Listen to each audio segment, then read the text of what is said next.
largely in terms of dimensions of engagement that we are trying to bring forward on how DAKSHIN, something which is contributing to the global south in terms of India's own commitment for ameliorating large number of people out of multidimensional poverty, addressing these specific challenges, and how do we leverage technology to help us steer through the multiple challenges we have. Digital public infrastructure, DPI, has emerged as a major solution in terms of how do we leverage technology for addressing social sector challenges. Health and education are two big areas where digitalization, digital technological revolutions are helping. DAKSHIN, which is envisaged as India's commitment for the global south, largely out of the G20 summit when India hosted the Voice of Global South Summit. Prime Minister of India announced setting up of this center at RIS, the Global South Center of Excellence, and this is to share India's development experience in all different sectors. I congratulate my colleagues at DAKSHIN for envisaging this opportunity of leveraging telemedicine as one of the area where technology, our competence, and our ability in terms of delivering what is required by people who have huge challenges in terms of physical connectivity may be overcome through digitalization, through the digital expertise that is there, and also in terms of identifying the priority areas which are important in meeting the challenges in the health sector. Telemedicine is not new to India. We all recall former President President Kalam, who led and thought of and envisaged the African digital network that was thought of based on optical fiber network, which could deliver to a great extent. Modernization and its updates that are required now have changed as the very nature of infrastructure and technology has moved miles away from the original purposes that was there.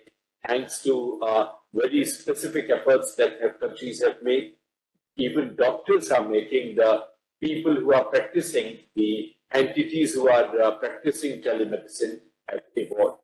And the physical presence of doctors, particularly in the countries where telemedicine is being introduced, and also the idea of telehealth, the idea of continuity of care as is required in terms of both cost effectiveness that is needed and also in terms of improved patient outcomes that are required. All these dimensions have focused on. My colleague here at DAKSHIN have produced the important report in terms of how India's flagship programs like eSanjeevani are going to contribute in terms of identifying some of the priority areas that are there. We are extremely delighted that we have Brazil and Kenya, which have given in a huge roadmaps in terms of the successful programs that are there. I hope this initiative of today would help us evolve a roadmap in terms of how DAKSHIN can bring in track one in terms of action and our partners, think tank institutions from the global south in terms of connecting and taking this part of a new demand from them for India's expertise, and we would be very happy to facilitate this connect that DAKSHIN has mandate for in terms of expertise of India, initiatives in partnership with the global south. I once again very warmly welcome you and give it back to my colleagues at DAKSHIN. Thank you very much, Professor Chaturvedi. We start the action now with our first speaker, Dr. Sanjay Sood. He is a prominent figure in global health and a leading digital health innovator. Since 1999, so for the last 25 years, he has been at the forefront of global telemedicine, driving digital innovations to strengthen health systems worldwide. He is currently spearheading eSanjeevani, which is India's national telemedicine service and the largest such service platform in the world. It has already served around 300 million patients across the nation for the Indian Health Ministry. His leadership in this project earned the CDAC, the Digital India Award, back in 2020 from the Honorable President of India. Dr. Sood will be speaking on the subject e-Sanjeevani, enhancing access to medical care through technology. I request Dr. Sood to make his presentation. Thank you. Over to you, Dr. Sood. Thank you very much, sir. At the outset, I would like to thank Professor Sachin Chaturvedi and his team at RIS and DAKSHIN for putting together this event. And I wish my greetings of the day to co-panelists and all the delegates here. Well, it's an honor for me to talk about e-Sanjeevani, which has shaped into the crown jewels of digital India. And of late, we've been trying our best to add innovative features which empower practitioners, health workers, specialists, as well as patients. May I request the host to kindly share the presentation?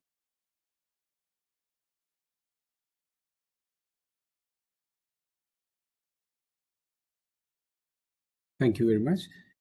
e-Sanjeevani, as Professor Sachinji mentioned, is the national telemedicine service which is hosted by the Ministry of Health and Family Welfare, Government of India, and is end-to-end managed, developed, deployed, operationalized, and even the capacity building for the entire initiative is being done at CDAC Mohali. And we are fortunate to have been associated with this program, which has significantly improved accessibility and also equity in healthcare. Next slide, please. e-Sanjeevani has been put together in two variants. The first variant is called e-Sanjeevani OPD, which is a patient to provider variant, which is primarily set up for IT savvy urbanized populace who can on their own manage to connect with the specialists and doctors available on e-Sanjeevani. It is in the form of a mobile application as well as a web application where citizens like us who are IT savvy, they can download or install the application and get connected with the doctors.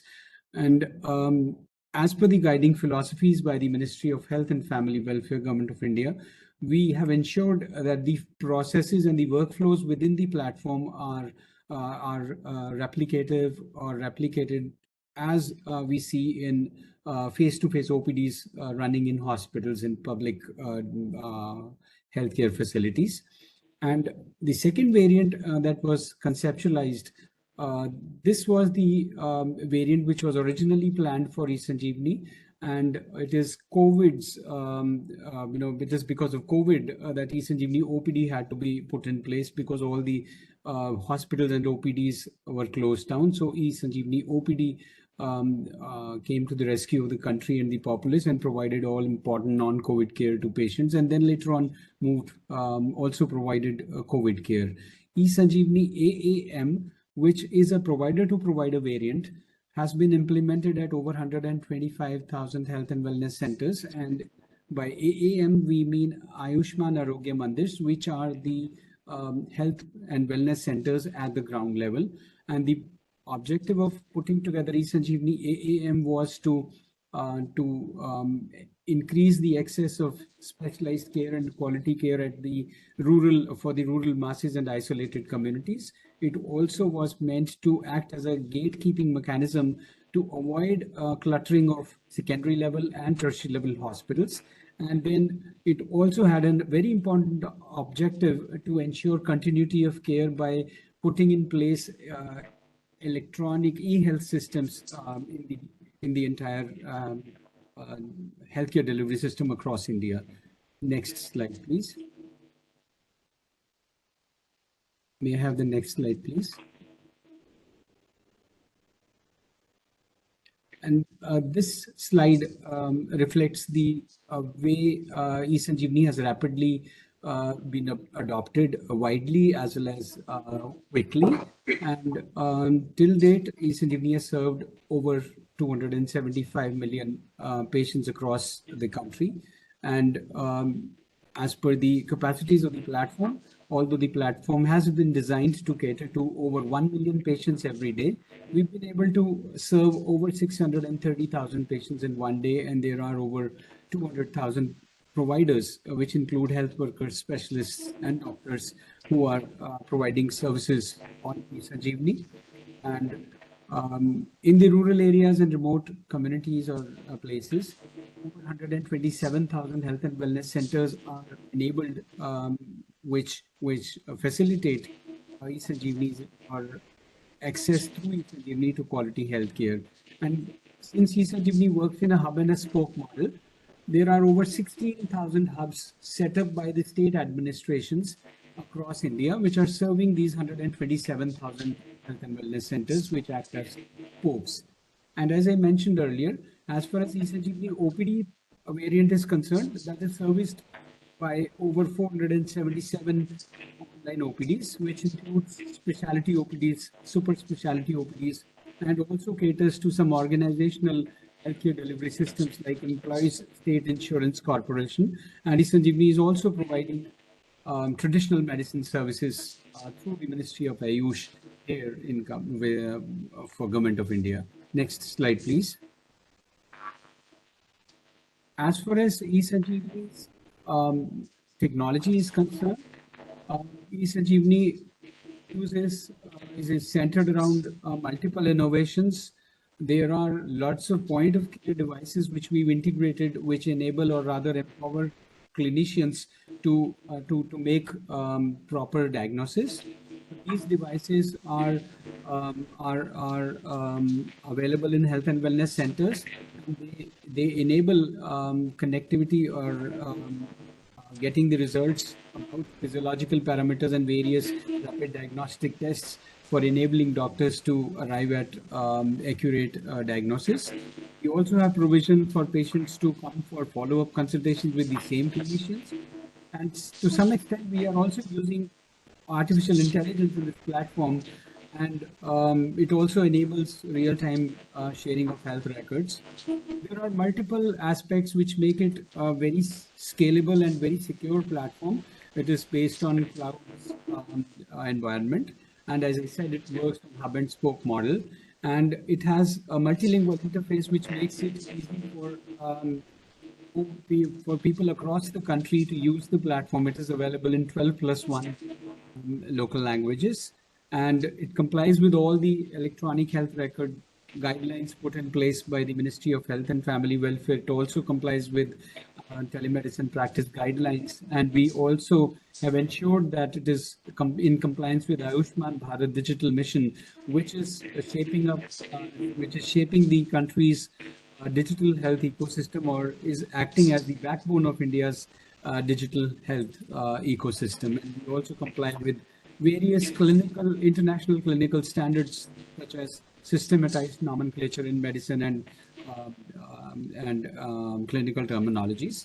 And we are also very much concerned about the accessibility aspects of eSanjeevani, that specially abled people can also access this platform. Next slide, please.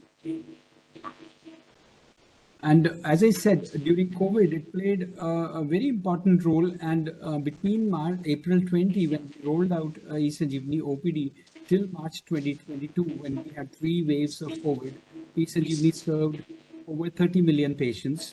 And the applications were really very creatively suggested by the health administrators as well as the practitioners. We provided screening and monitoring services for COVID. eSanjeevani also provided comorbidity certificates for various state administrations. Later on, it got expanded, the application got expanded to various other domains, like it worked for people living with HIV/AIDS, and it also took care of people who were suffering from critical ailments and saved a number of lives. And various other Government of India's health schemes or initiatives have also been deployed on eSanjeevani. And of late, eSanjeevani is being used in not only for inmates in jails, but orphanages and old age homes as well. Next slide, please. And a research or a impact study was carried out by an independent agency in December 2023. And as per that study, it was carried out in the state of Jharkhand, one of the states which predominantly has a rural populace and isolated communities as well. And as per the study, there were very interesting findings which reflected that if a consultation on eSanjeevani is effected in a rural area, in a provider-to-provider model where the consultations are assisted for rural populace or patients, each consultation saved a journey of up to 21.5 kilometers and also led to direct and indirect costs savings of up to 11.5 US dollars. So the cumulative savings on account of eSanjeevani have been numerous or immense, I would say. Next slide, please. It is far beyond, I would say, the accessibility or other aspects which touch the clinical aspects.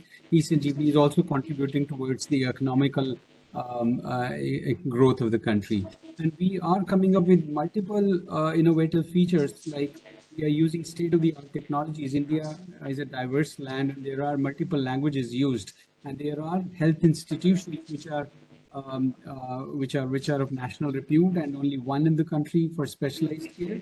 So to enable people or patients from any part of the country to interact or consult doctors or specialists in these institutions, we are testing a speech-to-speech translation technology, wherein even if the patient is not able to converse in English, he or she would be able to speak in the preferred or local language. And the doctor on the other end, who may not understand the local language of the patient, will be able to hear out whatever patient is speaking in English or preferred language. Same way, whatever doctor speaks, even if he or she speaks in English, the patient would be able to listen to the doctor's speech in the preferred language. So those kind of cutting edge technologies are being introduced in eSanjeevani. We are also working on generative AI, wherein whatever doctor and patients are talking on eSanjeevani during the consultation, in anonymized form, the dialogues will be transcribed, and then we'll use generative AI to run analytics on this transcription. And we are also using multiple electronic medical record templates for every specialty in eSanjeevani. Next slide, please. And as far as recognition of eSanjeevani is concerned, eSanjeevani has been acknowledged and recognized in various platforms and various forums. And we are thankful to the entire team at CDAC, at Ministry of Health and Family Welfare, at Ministry of Electronics and IT for supporting us to put in place a mammoth telemedicine platform, first of its kind all over the country, all over the globe. And we are scaling up rapidly, and there is nothing beyond the fact that eSanjeevani has proven telemedicine to be very practical, very much affordable and feasible technology. Next slide, please.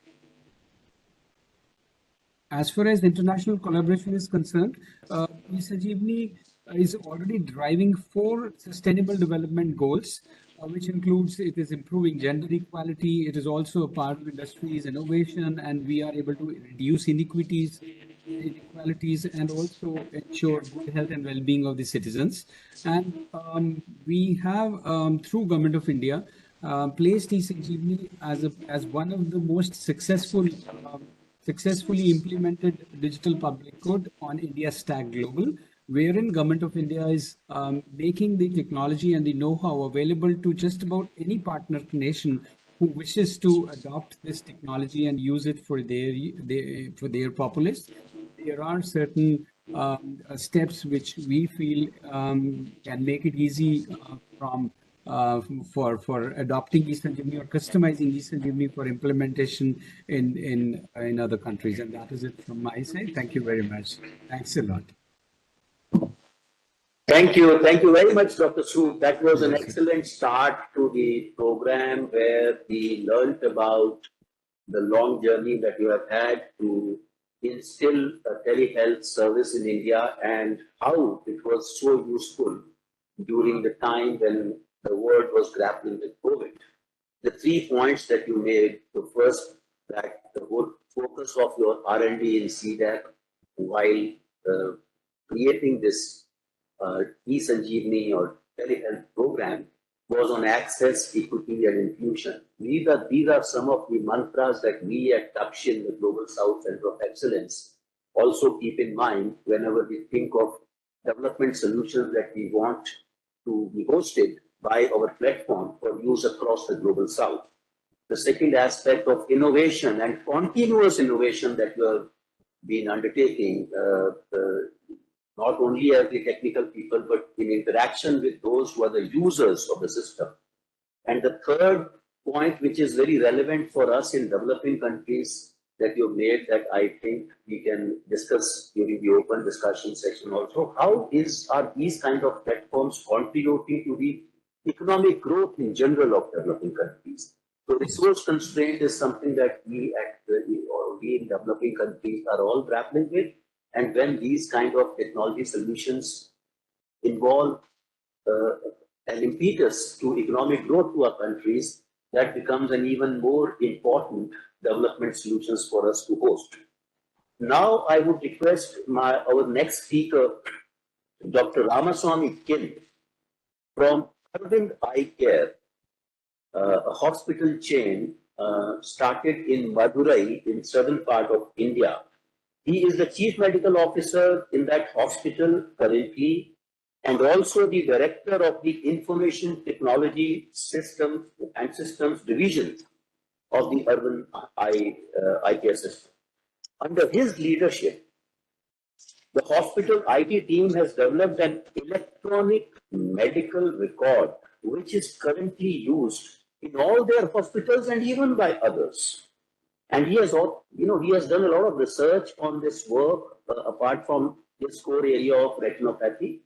And in this area, he has also written, books on teleophthalmology, 200 publications across national and international journals. His current interests are the innovation areas for telehealth and similar development solutions for the Global South, which is using artificial intelligence for screening diabetic patients for the presence of diabetic retinopathy. Working with Google, he has deployed an artificial intelligence-based system tool for the real-time use of diabetic retinopathy screening in India. The CEO of Google, Mr. Sundar Pichai, has honored him by nominating his work as one of the best to happen in the next 25 years in the Wired magazine. So we are very happy and honored to have you with us, Dr. Kin, today. In the next 5 minutes, if you could talk about this private sector partnership that is bringing up telehealth technology for the patients and other users, we would like to hear on that. Over to you, Dr. Kin. Thank you, sir. I really appreciate and I feel honored to be part of this very important webinar on telehealth, both as the ophthalmologist and as also being the president of the Telemedicine Society of India. I'm happy to see such events are happening. So in the next 5 minutes, I just wanted to share with you how teleophthalmology is being implemented and how it is helping to reach people in the corners, giving access to eye care. Very often, if you look at our healthcare delivery, it's very reactive, dealing with those who present to us, and very rarely do we take care of the primary eye care. Most of the diseases that come to the tertiary care, we think is failures down the line with improper or more often no management at the primary care level, especially in some of the chronic diseases. So how do we reach everyone in need, especially when you have to reach them early on? The regular clinics, outreach screenings, which very often we do, and of course the telemedicine. I just wanted to share a video where we continue to do this screening in the eye camps going into the community. We do a lot of these, almost 10 to 15 screening camps is done every week where the patients are examined, comprehensive eye examination is done, and those who need care are brought to a hospital for surgery, they're operated and sent back. This is happening across the country, and we have been doing this from the time we started working on the hospital. But we realized in a study in the late 90s that only 7% of those, in spite of the so much of work being done, we are reaching only 7% of the care, people who need care. So we started deploying these vision centers in around 2004, almost 2 decades back, when technology was available, when we initiated with certain WiMAX you from University of Berkeley, but then switched over to the broadband that's today available. For every 50,000 population, we have put what we call as primary eye care clinics, where we do not have any ophthalmologists in that area. These are staffed by a trained ophthalmic technician with a link to the base hospital. So the patient actually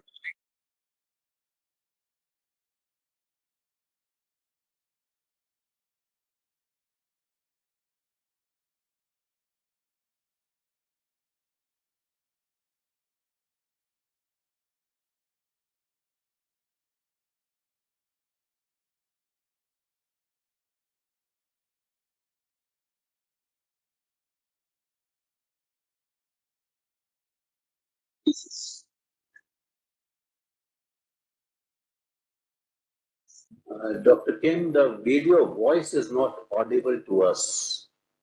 sorry? The video voice is not audible to us. We can see the I'm video. sorry. Okay. Let me stop the video. This is just to show the vision centers how it works. So it's like the patients will go to the vision centers which are available. We have about 114 vision centers in the state of Tamil Nadu itself. And these are like hub and spoke models where the patients actually go to the vision center trained by an ophthalmic technician, does the complete eye examination, just like a doctor would do in a hospital, and then enter the entire data in an electronic medical records, and then connect to the doctor in the base hospital.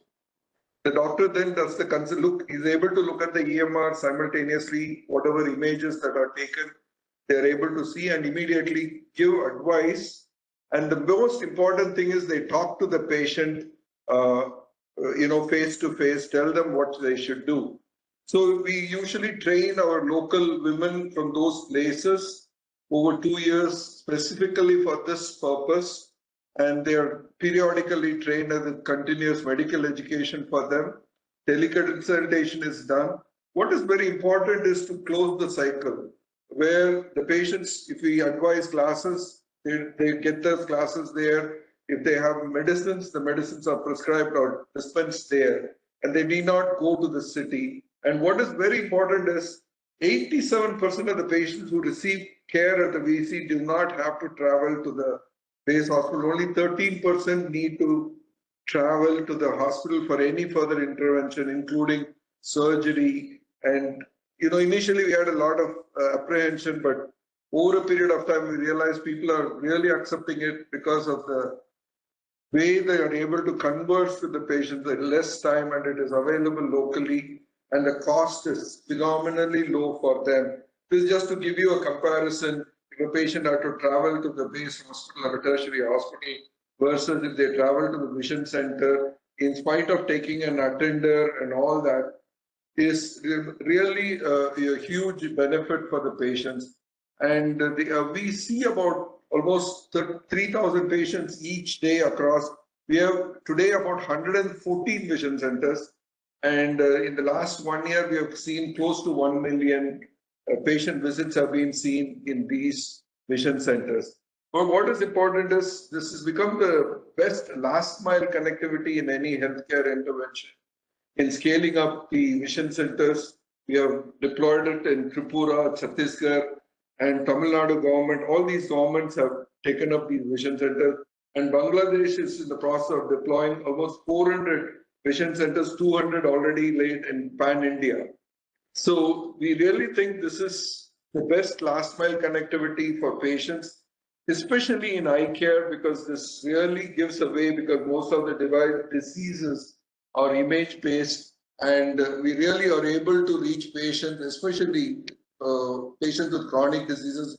We can reach them early on before they really advance in their disease. So I think I just wanted to share this particular thing, that how we are able to reach out to patients in the remote areas using these mission centers, or what we call as primary care centers. Thank you. Thank you very much, Dr. Kim. This is really interesting presentation from the side of the private sector. And what we see here is a synergy between the policy perspective that comes from the government with the private sector initiatives in telehealth. One very important point that you made that applies not only to ophthalmology but to medicine in general is that if we have good primary care, we save on a lot of efforts that we have to take in tertiary care, secondary care and tertiary care. And that is the model that Arvind Eye Care adopted. And that model, I think, is very important for adoption by all of us in the countries of the global south. The use of hub and spoke method that you mentioned that you have created is also very interesting, and it is being used. Dr. Sood has been humble in not talking about the various efforts that the Center for the CDAC has been undertaking across the world. And most recently, I remember they have done a lot of such work in Fiji, and they are also doing it in the Philippines. So this is something that the humility in our Indian participants has continued from Dr. Sood to Dr. Kim. He did not mention that Arvind Eye Care has been working in Eastern and Southern Africa also, and they have even been supported by organizations like the World Health Organization to undertake this, the exemplary work that they have done in India in other parts of the global south. So thank you very much, Dr. Kim. I am sure we are going to have questions on the way you have, undertaken this enterprise and how other countries and entrepreneurs in other countries can emulate your example during the open discussion. But now let me shift to my senior and Dr. Gurpal Singh Jaya. He is a seasoned professional with a distinguished career that spans medicine, law, and international development. With over 4 decades of experience, which includes almost a quarter of a century as director at the World Intellectual Property Organization in Geneva, he brings a unique blend of expertise to his role currently as the managing partner of SKS Law Associates. His extensive background in healthcare, coupled with his legal acumen, has been instrumental in shaping intellectual property landscapes, both nationally and globally. And his contributions to the development of India's telemedicine practice guidelines and his current involvement in an international book on digital health for remote communities highlight his ongoing commitment to advancing healthcare through digital innovations. Dr. Jaya, while we can benefit from your address in various ways, given the paucity of time, may I request you to basically focus on 2 aspects that I think are very important for our listeners, our audience here, and also may generate questions at the end. The first relates to, what are the mutual learnings that we can bring out, firstly from the Indian experience, the good practices, the challenges, and also from across the world on telehealth, and how we can learn from these to have the right pathways to evolve telehealth solutions in the developing countries across the global south.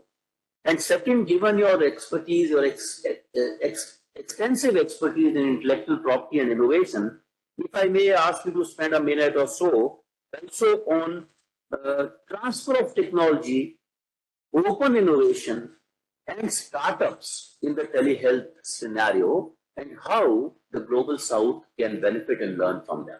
Over to you, Dr. Jaya.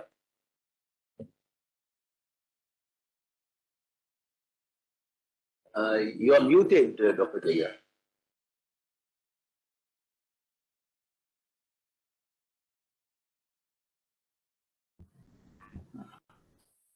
Thank you for the nice introduction. I'm indeed grateful to DAKSHIN for giving me an opportunity to share some of my thoughts on this forum. Talking of the first issue as to what we can learn from one another and what we have learned in the last few years, ever since the telemedicine practice guidelines came into force in India. We need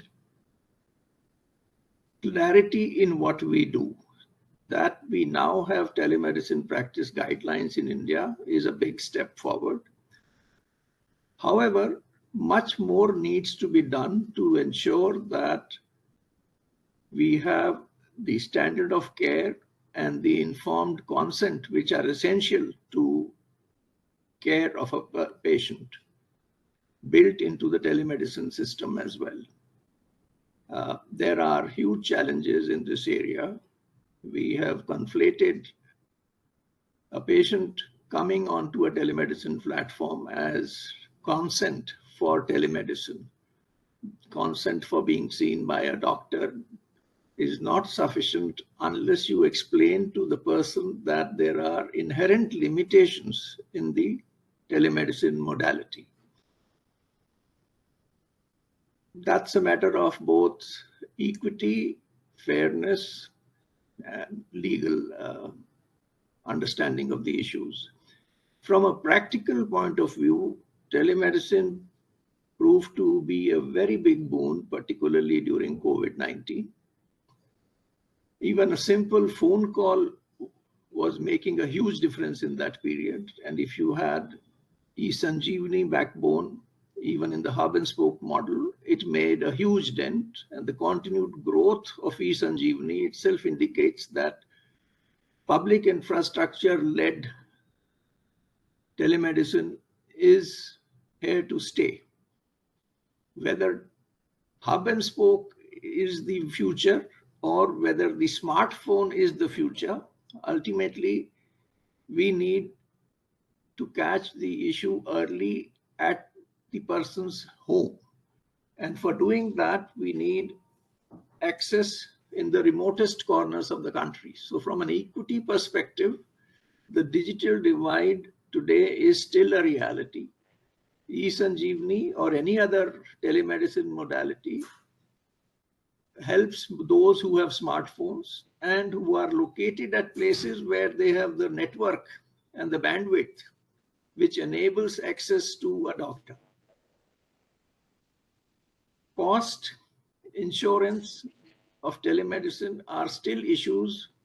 eSanjeevani is free, but in the private sector, Arvind Eye Care may do a lot, but then everyone is not Arvind Eye Care. And eyes are not the only issue that need to be attended to when it comes to the health of the people in a country. Chronic illnesses, lifestyle issues are major issues. Prevention is something that has to be done in a very big way, where telemedicine can play a big role. Public health infrastructure is critical for it. Whatever we do at the national level in the context of Ayushman Digital Bharat Mission, a lot more has to be done at the state level and by startups and the private sector. Civil society also has a huge role to play in innovation in this sector. The future requires open standards, open innovation, and collaboration. Mobile technologies are going to make a huge difference to the future of telemedicine, provided we can have the security and privacy that we need for sensitive health data of individuals. We do have a digital Personal Digital Protection Act which is yet to be fully implemented, which is not specific to health. There was a plan earlier to have a separate legislation, but then the two were merged. It remains to be seen what will be the rules and regulations under the new act, and how exactly will privacy of individuals, particularly of their sensitive data, be protected in the coming months and years. Sharing of data, particularly anonymized data, is critically needed as an input for innovation, not just within the country, but globally. At the same time, privacy is something that needs to be given greater attention than has been given so far. Health data continues to be the most lucrative when it comes to cyber attacks, and the number of instances where both ICMR and institutions such as private hospitals, big private hospitals, and even the All India Institute of Medical Sciences in New Delhi have had to face indicate that we have to be proactive in security measures when it comes to telemedicine also. I think at this stage, I can only make these general remarks, and I would be more than happy to share specific instances of where I learned a lot from telemedicine startups in India who have made a huge contribution in their own small ways in different parts of India, in different sectors of medicine, in the context of telemedicine. Thank you very much, Dr. Jaya.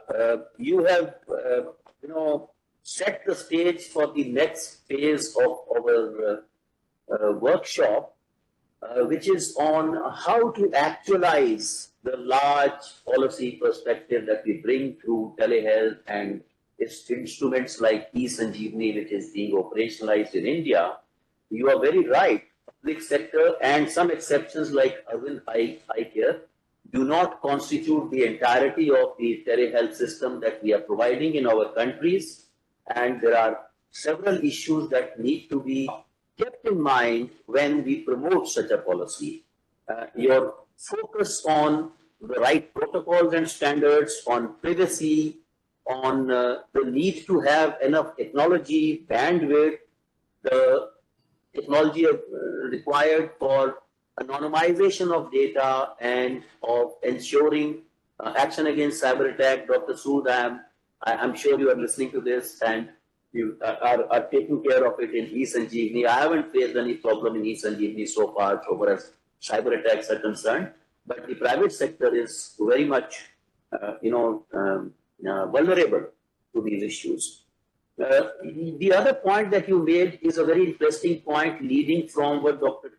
Kim talked about in terms of hub and spoke, that when you have smartphones in the hands of the consumers and the patients, then how this our ideation on access, equity, and inclusion can be utilized to have a direct connect between the consumers on the one hand and the experts, the tertiary health service providers through this availability of smartphones. But then what are the protocols that need to be taken care of that have to be kept in mind? And of course, cost is an issue for the consumers, and public sector may be providing it free, but we do need to look at the cost, because all developing countries, all countries of the global south are resource constrained, and technology is required to innovate for cheaper options for us all. So with that, we move to our colleagues, friends from across the global south countries. I want to, slightly change the order by honoring one government official that has joined us from Uganda. He is Mr. Mkaka Paul. He is the Assistant Commissioner Digital Health in the Ministry of Health of Uganda, and he has done extensive work in the areas of qualitative and quantitative research on GIS, on IT, particularly relating to database design and development, and on monitoring and evaluation. Currently, he is the lead coordinate and guide for the implementation of Uganda e-health, health information as well as health knowledge management policies and strategies in the health sector in Uganda. He is also involved in investment in the health information sector and implementation of these strategies on the ground. So he is a very good starting point for us from countries of the global south when we go beyond India to look at what are the experiences that we can bring in from Uganda onto the DAKSHIN platform, which can then help us curate the right development solutions for the constraints that we face in our countries. So may I request Dr. Mbaka Paul to take the floor, please. Thank you.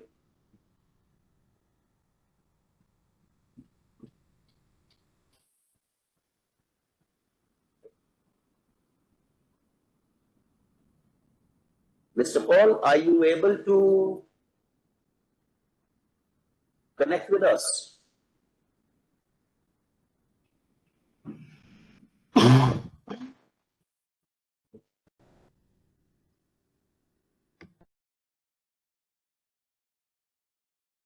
Our DAKSHIN colleague in Kampala, Patrick Omegere, are you there, and can you help Mr. Paul to connect if there is a problem?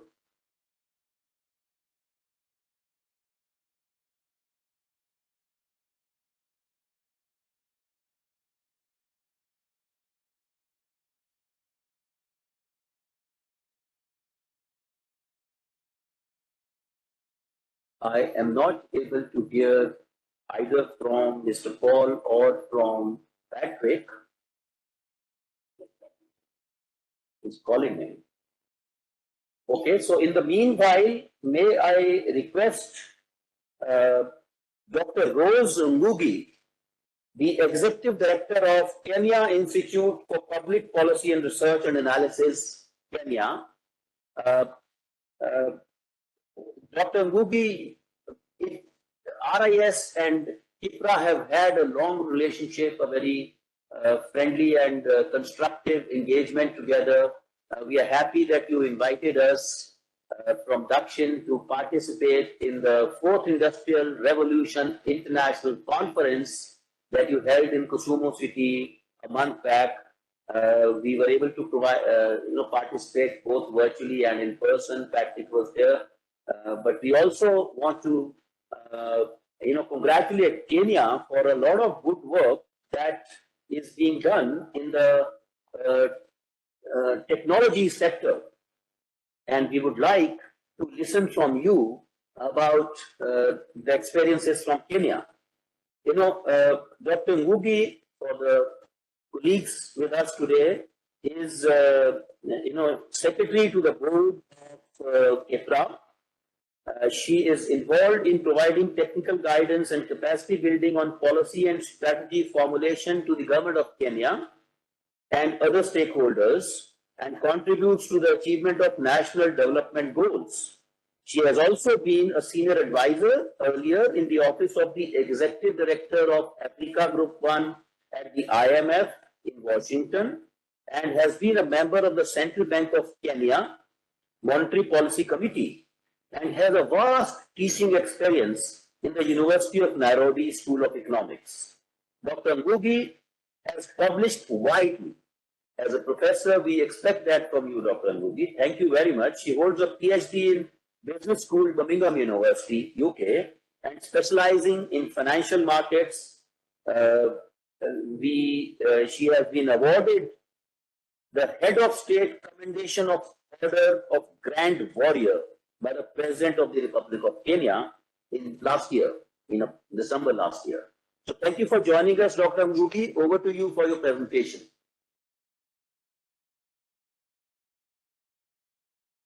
Yeah, thank you very much, moderator. It's good to have this conversation with our partner in India. And thank you very much also for attending our conference in Nairobi. It was very helpful to learn about the small micro and small enterprises and how they navigate their pathways in India. So first of all, I want to say that I'm not a medic, so I am going to look at this from the perspective of an economist. Secondly, also looking at it from perspective of policy, public policy angle. I want to say that telehealth, telemedicine is also not very new to Kenya. We've had experiences as far as telemedicine is concerned, bit of pieces of telepharmacy is concerned.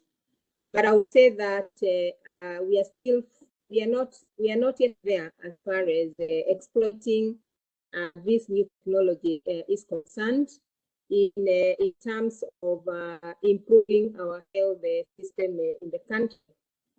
But the good thing is that with this telehealth or telemedicine, there are opportunities for us to see that we can reach the remote areas, as well as reach those who cannot come to the hospital, maybe immediately, or have challenges as far as payments for transport are concerned. But that said, what we have seen growing in Kenya is telemedicine. And there is in telemedicine, what you find is that the kind of startups that have come up, first of all, they focus on tele consultation. They also focus on a search for a doctor. They also focus on accessing pharmaceutical products. And in some situations, we also see them having consultations on one-to-one. In pharmacy, it's also growing, and from the experiences of those who have been in the rural areas, this is catching up because it helps us to understand that it's not every pharmacy that you'd find in the rural area that may have the medication that you're looking at. That said, there are quite a number of challenges, and I think the presenters before brought them up. One of the challenges, of course, if you are thinking about telemedicine and the rural areas, is the fact that internet connectivity is very low. The broad bandwidth is also not good enough in some areas, whereby you can get into more sophisticated level of telemedicine. In addition, is that in rural areas, in some situations, you don't have connectivity to electricity. So when you're thinking about the devices that you can use, phones or any other ICT gadget, it means that having power to power them on is itself a major challenge. I've heard from the presentation about the aspect of language that you can manage to translate. The key challenge that we find in our country, we are not there, that you can manage to translate for the different languages, but more importantly is how you reach to the deaf community.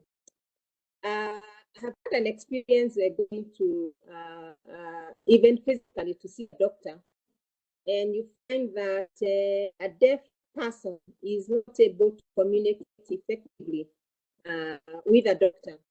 So you can imagine that the persons with disability being left behind, especially the deaf community, without being able to communicate effectively even through a telemedicine platform. So for me, that is a major constraint that we would need to look at as we think about penetrating to the rural as well as to marginalized communities at large. In Kenya, we have now a policy, an act, a Digital Health Act, and it's the Digital Health Act that covers aspects of telehealth, telemedicine, and it tries to expound on what is expected for you to actually participate in this space. In addition, we have also seen a setup of a digital health agency that would help to coordinate what has to do with e-health, which also includes telemedicine. What is not clear, and it's something that we would be looking to see as we review our consumer protection law, is how we ensure that the kind of services that you get, you can have a fallback to, whether it's in terms of medication that you get, or is in terms of the services that you get. The consumer protection law review would be necessary so that the kind of service that is provided is actually up to par. There are some circumstances that you may think that consumers have a way of identifying doctors. Yes, we have numbers, but very few of us know how to utilize that system. And how you connect it to the telemedicine becomes very crucial, so that you don't find yourself having to deal with quack doctors. It also has come out very clearly that there are limitations. There are some situations. There are limitations in terms of how you diagnose. But aside, it may be important that there are complementary services that go with the telemedicine. And this includes, for example, the mobile clinic. Second presenter has shown us some activities that they do with the eye clinic. But if you work in the areas, you may utilize the platform maybe to gauge the kind of ailments that are persisting in a certain area, and probably offer mobile clinic services. We've been, for example, in an area in our country where you'll notice that at a certain age, people tend to lose their sight. And looking at it, you notice that the reason for this is that diaper labeling in some situations is also hypertension or other diseases that could have been controlled, diabetes and the like. And probably with the telemedicine to such a village would have helped actually to note that, or to notice that there is a certain symptom that is in a certain area, and one can move fast enough to create awareness as well as take action immediately. My third or my last call.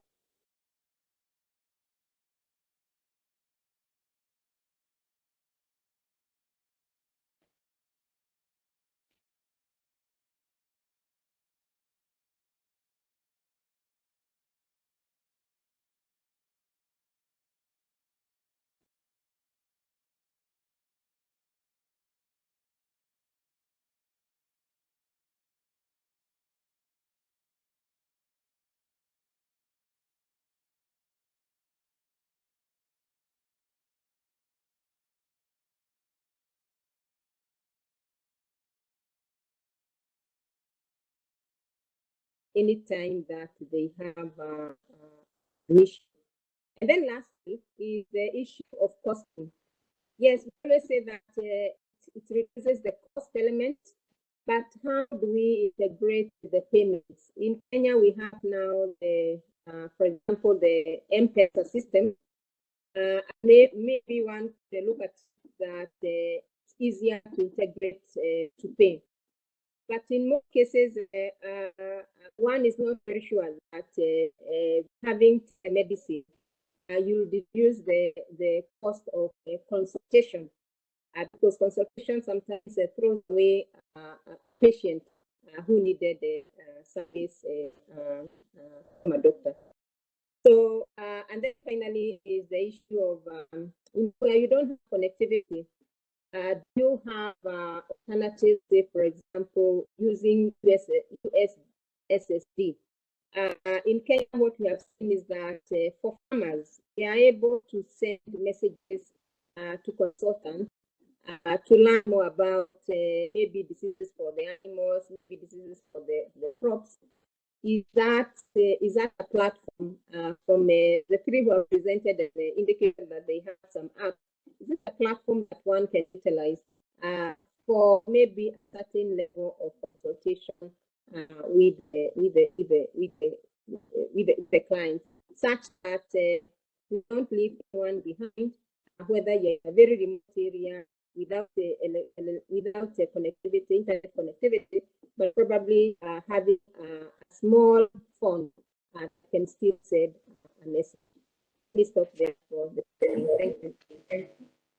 Thank you. Thank you very much, Dr. Ngugi. So this, the research basis that you provide is very interesting. I can talk a lot about it, but for management of time, because we have at least three more speakers from across the global south, and then we want to have some open discussion. We have already received a couple of questions on our chat box, and we would like to respond to them as well. So I will not comment on your very good address, except to state that our colleagues like Dr. Sood and Dr. Jaya, they are available to address these challenges relating to affordability, accessibility, the diversity of actions that are needed to be housed on telehealth processes that you had pointed out. I would now like to shift for the time being from Africa to Latin America and request our interpreter to interpret my address and the address of the coming speaker into Spanish as well for her needs. I am now inviting Mrs. Ximena Coronado from Bolivia. She has 20 years of national and international experience in public policy analysis with focus on several things, including healthcare nursing. Vamos a invitar a nuestra invitada desde Bolivia, que tiene una experiencia de más de 20 años al nivel nacional e internacional, en la política nacional e internacional. She is a senior advisor in the government offices in Bolivia and also has worked in various international organizations like GIZ, UNDP, TechLab, the Economic Commission for Latin American and the Caribbean, among others. Ella trabaja como consultora senior en las organizaciones de gobierno de Bolivia y también en las organizaciones de interacción como GIS, ONTP, Red Flag y Comisión en Economía.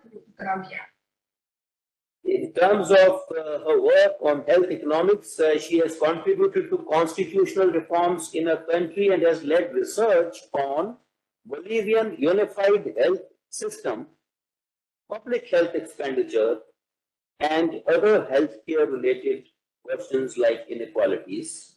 And she is currently, of course, the president of the board of directors of the Institute for Advanced Studies in Development, the INESAD Foundation at Bolivia.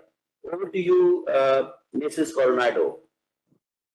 Entre su trabajo en la economía de salud, ella ha contribuido en las varias reformas de su país y también ha servido como uno de los directores en el Instituto de Estudios de Advances en el Desarrollo.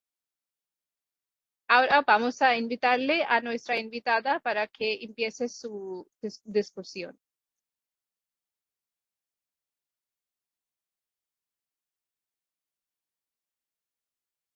Thanks a lot. Can you hear me? Yes, we can.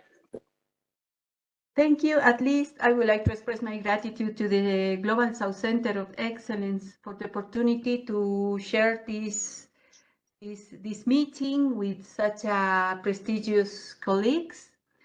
So I don't know if I can count with the support of the translation, or I have to do my best in English. Can I have the support? Como quiera The usted. translation?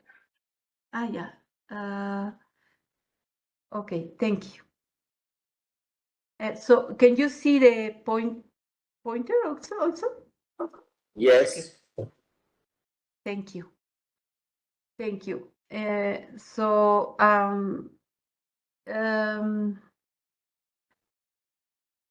will try to do it in English to save your time, maybe. Thank you very much for the support. And I just to start situating my country, Bolivia, in the global context. Please, the next slide. Thank you. So I have here a bubble chart which contrasts the size of the population of each country of the world, indicated by the size of each circle, with its infant mortality rate. Bolivia is presented here by this small red dot, indicating a relatively small country with a population of 12 million. However, it is among of the countries that have made reasonable progress in healthcare. By 2022, the number of children who died from preventable causes had decreased to less than 20%. So Bolivia is here in the middle of the wide range of countries. So we have some other valuable economic data here, but we can follow with the next slide, please, and show you that in the map we can see Bolivia in the heart of the South America. It's located in the Andean region, and its neighbor provide a useful frame of reference for the country's health system. And here, talking about health expenditure in the upper right, we can see that almost all the countries about near the Andean region have more or less the same health expenditure distribution between public and private spending. Bolivia has a very quite important public expenditure in health, rising to at least over 6, I think that accounted for 2022 accounted over 6 points of GDP, and private investment contributed with over 2% of GDP. But limitations are evident looking to the high out-of-pocket expenditure and low per capita expenditure that rises to less than $500 in PPP terms, which fell below the regional investment. This is by 2022. In regard of telehealth, the IDB, the Inter-American Development Bank, has put in place an index to assess the progress of regulatory framework in the region. Bolivia is at the tail end of the Andean region with minimal progress in general regulation, not directly related to digital health. The next one, please. Okay, so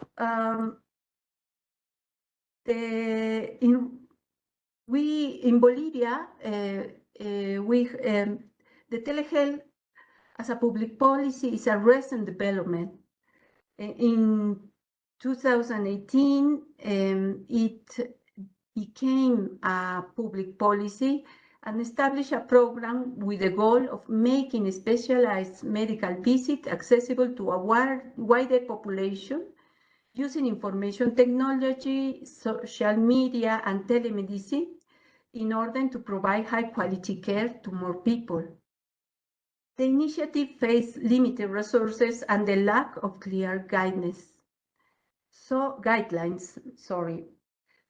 reference to the service delivery are shown here at the right side. And we can see that in 2020, the telehealth service benefit 500,000 of Bolivians. Also, although they represent only a minimum part of the outpatient visits delivered by the public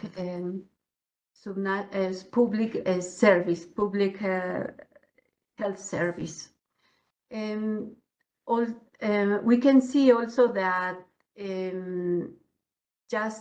that the government have a good effort trying to equip at least one health facility with telemedicine equipment and resources in every municipality of the country.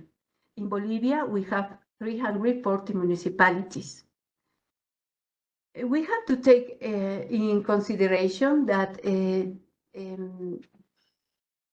it's just in 2019 that in Bolivia is implemented a program that complete the health insurance for the whole population. So this program is called the Unique System of Health. It's so-called the SUS program in Bolivia, the SUS insurance, and that is completing the previous contributory system.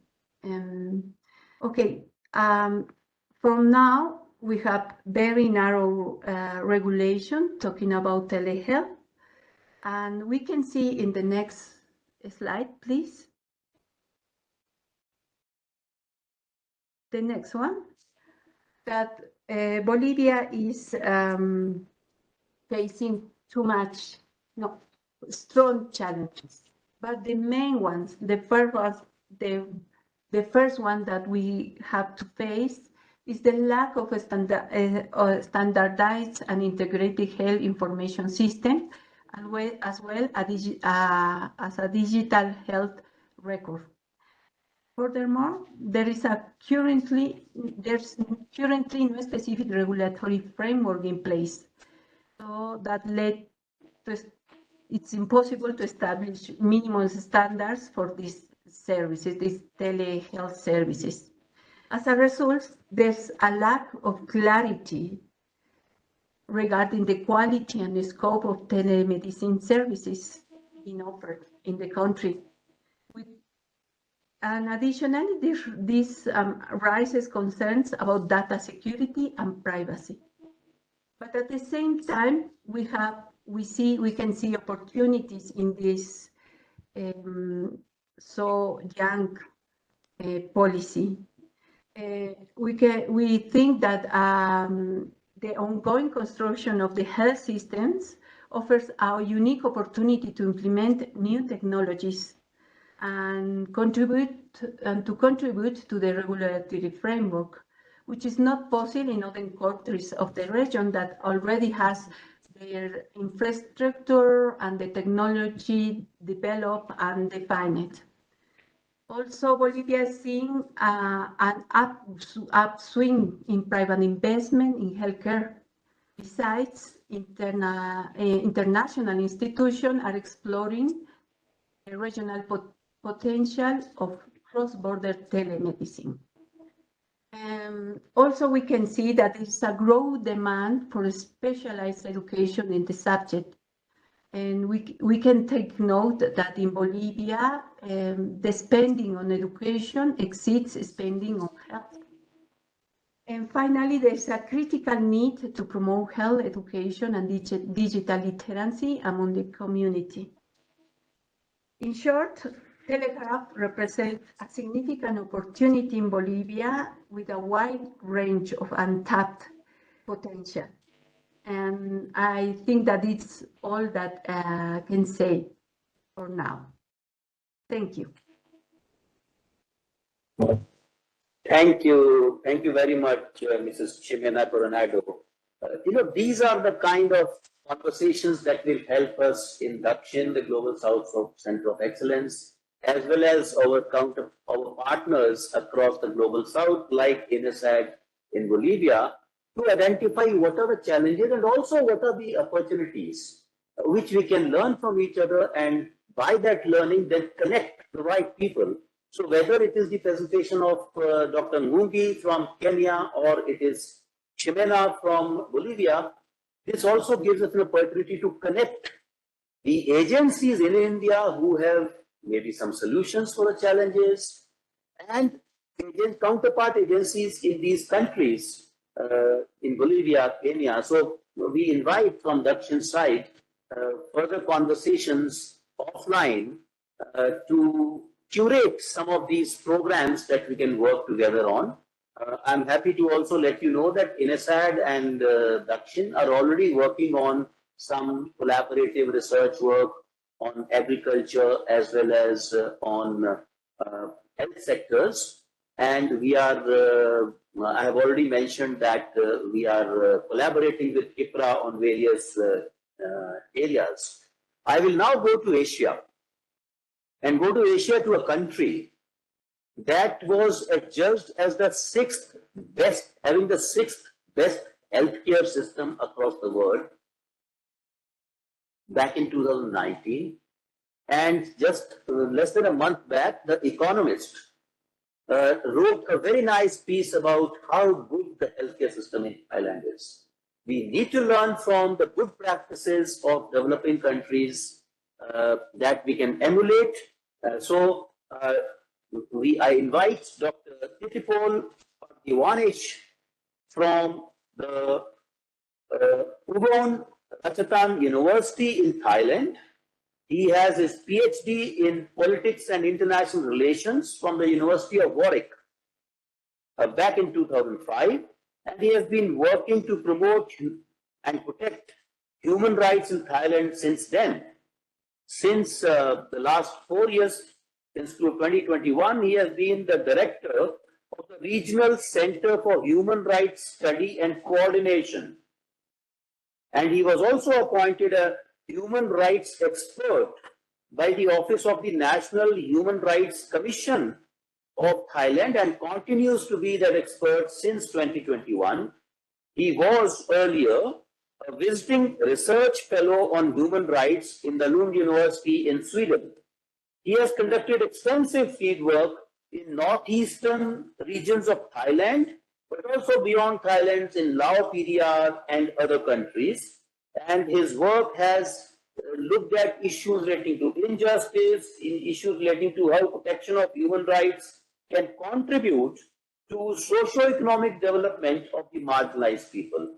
So access, equity, innovation, a theme that we at DAKSHIN really cherish, is something on which Dr. Pak Diwanich has been working on. So we would like to hear from you, Doctor, on what is the system that you find in Thailand on telehealth, and how can all of us benefit from the learnings and experiences from Thailand?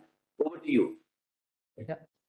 Thank you very much for kind invitation. And first of all, I would like to say that I'm not the expert in the area of healthcare, but the reason that I participate here because I have seen the challenge for young poor people about the health to access healthcare systems, and I see it is very important to learn about the practices in other countries about telehealth that I think it is very important to properly implement in Thailand. And because Thailand, if you look at Thailand, In Thailand, the healthcare system in Thailand actually has been endorsed by the United Nations for, having the universal healthcare for Thai population. And the system we call 30 Baht healthcare scheme that was initiated in 2001 by the former Prime Minister Thaksin Shinawatra. And after that, in 2002, the National Health Security Office was established. And so this was a very good system that provide access for people across the country to have, access to healthcare. And now they actually upgraded this because in the past, healthcare system in Thailand, if you are part of the 30 Baht healthcare scheme, you can only use healthcare services in your particular area where you register. But now they try to expand these services that with the card, then you can access healthcare across the country. And it has started this year. So when we look at this, what I would want to say that many people actually highlighted the problem with the healthcare scheme, 30 Baht healthcare scheme. That's why I think it is very important to discuss about the implementations of telehealth in Thailand. And because, like, for example, like this is what the World Bank actually mentions about the the problem in healthcare non-medical costs. That is actually one of the main challenges. And according to my experience when I did a few research and discussing with a number of people in rural part of the country, because the 30 Baht healthcare scheme is not actually welcomed by many doctors in Thailand, medical doctors I mean, because they argue that this actually spoils the people, and which is not very fair to poor population in rural villages. Because they don't actually just go to the hospital for fun, because they go there because they needed it. But it is not easy for these people to go because, like, as the World Bank also highlighted, the non-medical costs, and like with the public transportation is not very efficient in Thailand. Across the country, we still have a problem with infrastructure. And one of the villages that I discussed with, and she said that in order to access healthcare, to go to the hospital to see the doctor upon the appointment, she actually has to wake up at 1 o'clock in the morning, and then the entire village actually have to wait like for 5-10 people to go together so that they can actually pay for a truck to take them there. So this is one of the main problems that we have with access to healthcare, and the extra cost to rural population. And this is also the problem that the Thai government is also recognized. So that's why actually the government also started to discuss about, implementation of telehealth care. But actually, we actually did have the pilot projects about telehealth like over decades ago by using different methods. But the government just actually properly introduced this earlier this year. So when we look at the problem, another problem that we have with access to healthcare is not it's about the household incomes, and they don't actually have enough money to to pay for other things. And so we actually see more of the implementation of telehealth during the COVID-19, partly because of the severities of the disease itself, that actually make force the system to properly embrace telehealth and to provide the service through telephones and mobile phone platform. And in Thailand, actually, social media platform is one of the main things that doctors use to communicate with patients in rural parts of the country and to provide treatment, to provide the examination, that kind of things.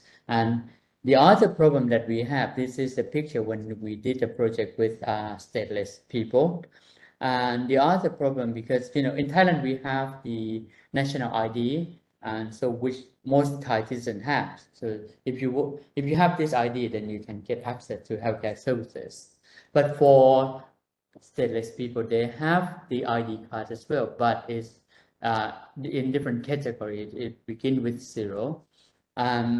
So they also have a problem because of the information system of the government is not very updated. So stateless people also have a problem with the already a normal system to go to the hospital to access healthcare system. So this, when we look at this problem, is also one of the main barriers for the improvement of telehealth because of the problem with the information system in the hospital in Thailand. So that's why I think the system is slowed down. So if you look at this this slide, it shows the hospital that has been part of the telehealth system in Thailand. Currently, according to the information in 2023, 1,871 hospitals and healthcare organizations in the country taking part. And the last, if you look at this ranking here, number 5 is the province where I am, called Ubon Ratchathani. 64 healthcare services centers, including hospitals in the province, is actually part of the telehealth system. But when you look at this number 64, and considering the population that we have in the province is almost 2 million population in the province, so it's very small number, and the government try to use the main thing that they try to use is to use mobile phone and to monitor and to provide consultation to the patients. And today they also try to provide medication delivery through the postal system. So then that is another thing to implement telehealth service in the country. And when we look at the problem with technologies, to some extent, if you look at this information, this is in Thai, but I will explain. Actually, some of the figure is in English anyway. That is good. So if you look at the access to internet in Thailand, we don't actually have much problems with access to internet. So to some extent, if we look at the infrastructure in the country, it's already good enough to some extent to provide telehealth for rural population in the country. But from my opinion, I think the government actually have to invest more in this system so that people in rural parts of the country can have better access to healthcare through telehealth. Because a numbers of cases that I have seen in rural villages, to some extent, they don't really have to go to the hospital if they can actually have access to meet a doctor or to have certain kind of consultation with the doctor. So this is a thing that I think the problem in Thailand that what I have seen is the lack of investment in this from the Thai government. Yeah, thank you very much. Thank you very much, Dr. Titipul Patiwanish. This is actually what we are learning from all our countries in the global south. There are some good practices, but there are also some challenges. So what I glean from this is that we citizens of countries of the global south are all aspirational citizens. We want more, and we legitimately want that more from the government. So one of the points that we just heard in the case of Thailand is about remote and difficulties in accessing from remote places and how telehealth can help. But we also heard about the challenges of stateless people, and we also heard about the need to invest more to not only cover these stateless people, but also to have adequate numbers in terms of the telehealth facilities. So all these challenges we all have, and we can work together to ameliorate our policy and investment system. We have already gone beyond this time that we had kept for ourselves, but I seek your indulgence for another 10 minutes, of which the first 2 minutes I want to give to Mr. Maka Paul from Uganda, who has finally been able to join us. We are sorry if you faced any connectivity problems, Mr. Paul, but if you could spend the next 2 minutes talking about your experience from Uganda on health knowledge management and particularly on any telehealth solutions. I have already introduced you to the participants, so you can straight away start off, and then we have a couple of questions after you've spoken, for which I would request Dr. Sood and Dr. Jaya to respond. Over to you, Mr. Paul.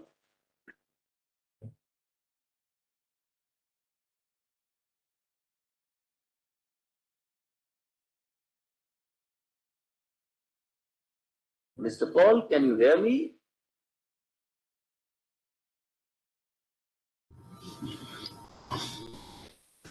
Yes, Mr. Paul, go on. He's not able.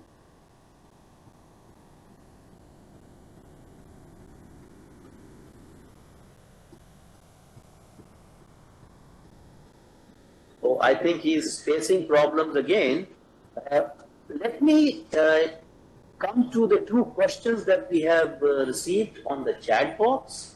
One question from our colleagues at BIISS in Bangladesh is a very important question that, what is commonly understood that mental health services are better discussed face to face.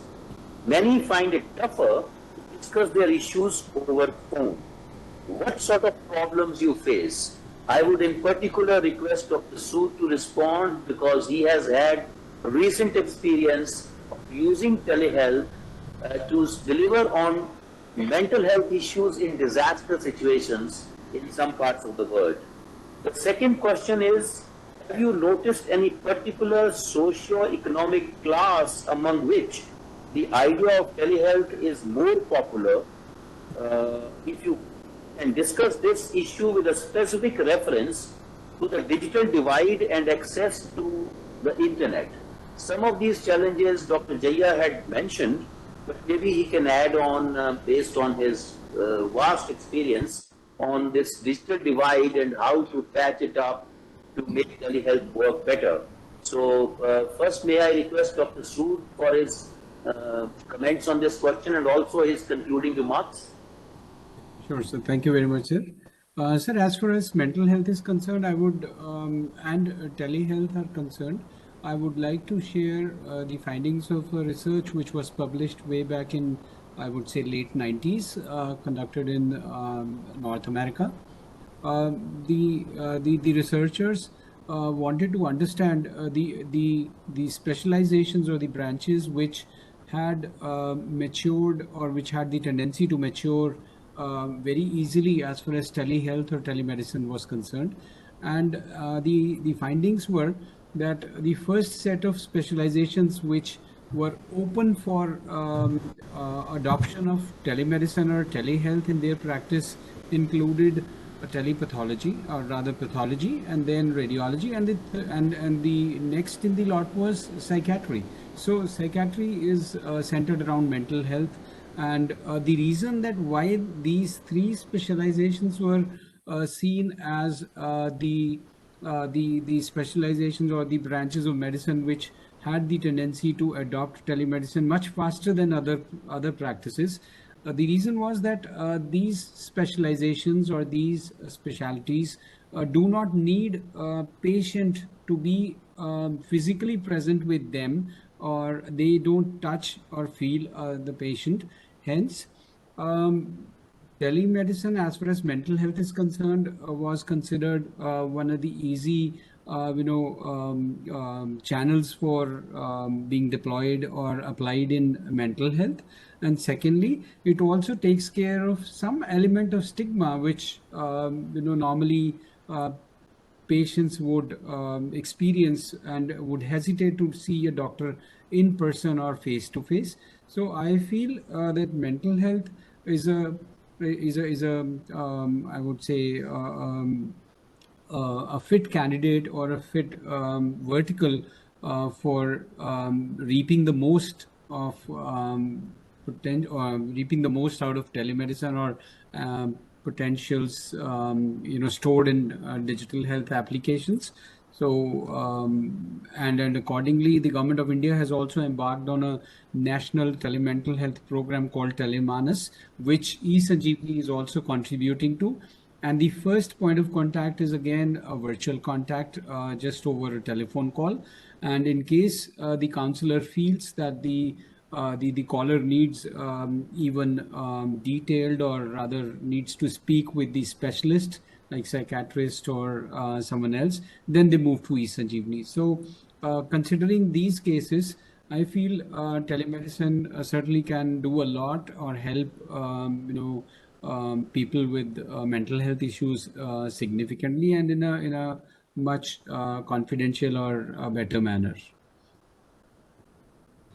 Thank you very much. I wanted to ask Dr. Jaya, one of the problems that we have faced in this workshop in the last 1 hour is that Mr. Paul from Kampala and we are not able to connect.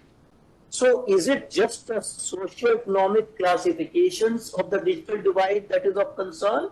But is it the digital infrastructure and its management and the investment that is needed that is also equally responsible in terms of making sure that telehealth works for our consuming citizens, our patients? So Dr. Jaya, your comments on this question, and also any last remarks? We have also received on the same question, if I may just indulge you for 1 more minute, Dr. Jaya, another question from Chimena, who spoke with us from Bolivia. There was a question to Dr. Tripol in Thailand, and this was that among socio-economic barriers to accessing health services are cultural barriers and lack of trust in health system and the professionals. These barriers may be exacerbated by telemedicine. Have you dealt with these types of barriers in your telehealth initiatives? So that would be specifically, that part would be specifically answered by Dr. Titipol also. But before that, if you could factor this also, Dr. Jaya, into your answer to the previous question. Over to you, Dr. Jaya. Let me try and answer all 3 questions, starting with the one that Dr. Sood has already talked of, the role of telemedicine in mental health. Now, yes, one size fits all approach doesn't work in telemedicine for any illness whatsoever.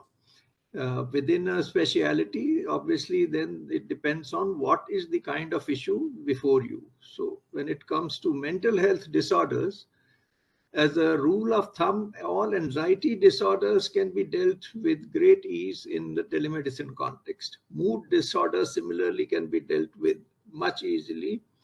Attention deficit hyperactivity disorders, post-traumatic stress disorders. However, when you have severe mental illnesses such as schizophrenia or bipolar disorders, these are generally dealt much better in a face-to-face setting. Similarly, substance abuse disorders often require in-house treatment and management. Group therapy is also important in those. Suicidal ideation or behavior, again, is very difficult to deal with online. It requires personal contact. Developmental disorders of children similarly require interaction with the children. Now, all said and done, patient preferences, clinical judgment, technological access, and the actual treatment plan, everything has to be taken into account to determine what is the way forward in a particular patient. Telemedicine is not a substitute for in-person contact. It helps in a very major way, particularly in emergencies where triage is critically important to know what next should be done. It could be a stroke, it could be a heart attack, it could be many other such conditions. Now, talking of technological issues in connecting, so clearly this is not only a technological issue, which means, yes, there is an issue of the internet broadband access in a particular location. This challenge you can face within a country itself, even within India. You can definitely face it across international borders. When it comes to trust trust at a distance is always a challenge. If you can have a local intermediary, it will always help. So many startups in telemedicine have actually relied on the ANMs in the Indian context, auxiliary nurse midwives. Some have even worked with the so-called quacks in the village, who are trusted much more than anyone else and can function as an excellent intermediary between a specialist, a gynecologist, for example, in dealing with obstructed labor in rural areas. This has been happening even in India very successfully. So it is all a matter of finding the intermediary to deal with the challenge that you have. Whether the intermediary is a technology provider to deal with the technology issues, or an intermediary who helps you to cut across the cultural barrier. Even if you can speak the same language, you may not have the same idiom in which you can converse. And therefore, even translation per se will not solve your problem unless you have a trusted intermediary. Thank you. Thank you very much, Dr. Jaya. Dr. Titipol Pagdiwanich, if you can briefly respond to the question from Chimena.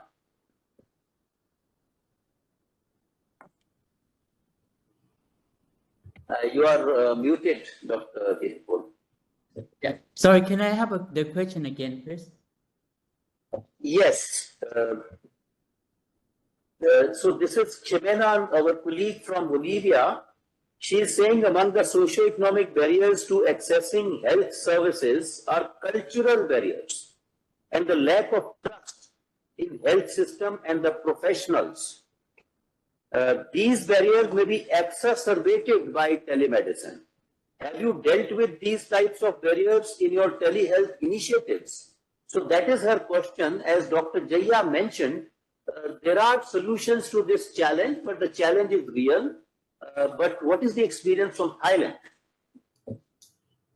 For poor people to access this, because when we look at the challenge for people in Thailand, as I mentioned, one of the main challenge is the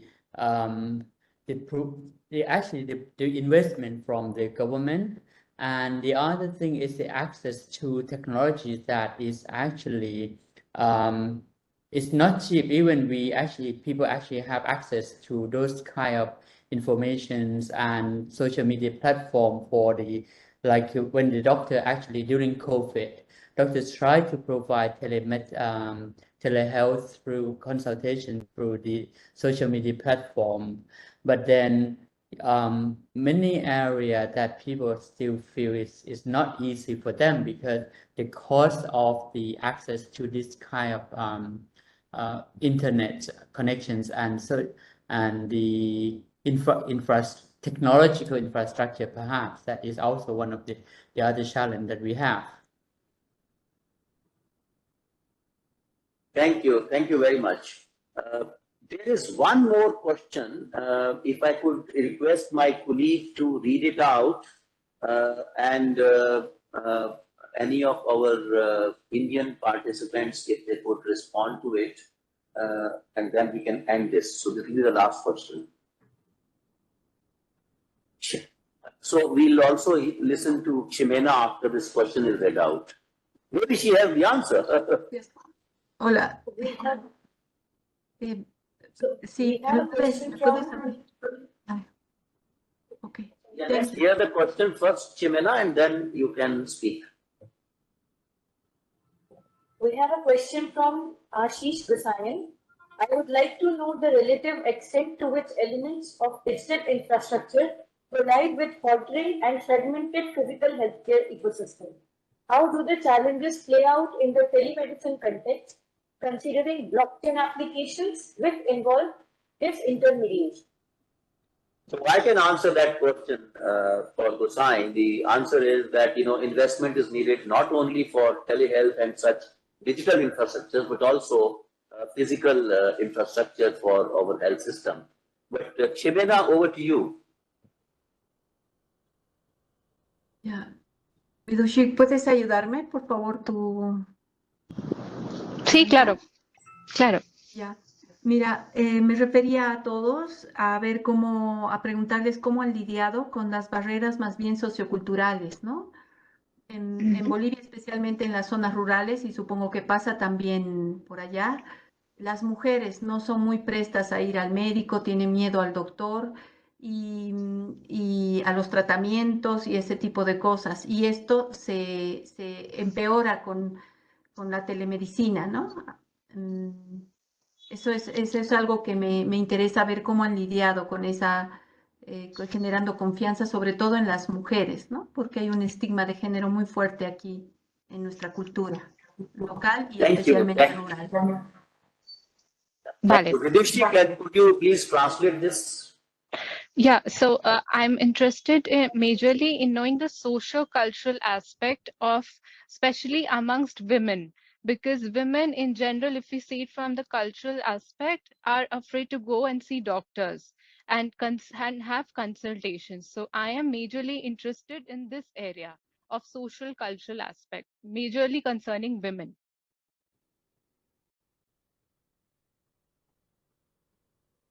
Thank you, thank you. Let me, of course, Dr. Kitipol has responded to it in his own way, but let me add, and I'm probably doing it on behalf of Dr. Sood, that more than 57% of the beneficiaries of the Indian telemedicine system called e-Sanjeevani are women. 12% of them are senior citizens. So women are benefiting, and probably they are benefiting more because they are sitting at home. They are not as mobile as men are in terms of being able to reach the primary health centers. So that is the experience with us, but certainly, Chimena, we should work together on these very important issues. This ends our workshop. We have spent 20 minutes, 25 minutes more than we expected. That also shows the enthusiasm across the global south. We have had more than 70 participants audience. I want to close by not making any concluding remarks. We would be preparing a report on it and making it available to all of you through emails. We would also put our proceedings on the RIS YouTube channel, so you can watch it if you want to go back to it. And lastly, I want to do the most important work of thanking all our participants and, more importantly, all our speakers, Professor Chaturvedi from RIS, Dr. Sood, Dr. Kim, Dr. Jaya, Chimena, Titipol, and all the others. So thank you very much, and thank you our RIS and DAKSHIN team and our IT team for facilitating this workshop. We would be having 2 more workshops, but on different subjects in this month. We are having a workshop on the digital public infrastructure on the 22nd of August, and a workshop on digital technology, the use of digital technologies in the agriculture sector on the 30th of August. We will be sending out, the agenda and program about these going forward. But thank you very much for being with us. Thank you all. Have a good day, good evening, good night. Bye-bye. Thank you very much. Thank you. Thank you, sir. Very much. Thank you all. Bye.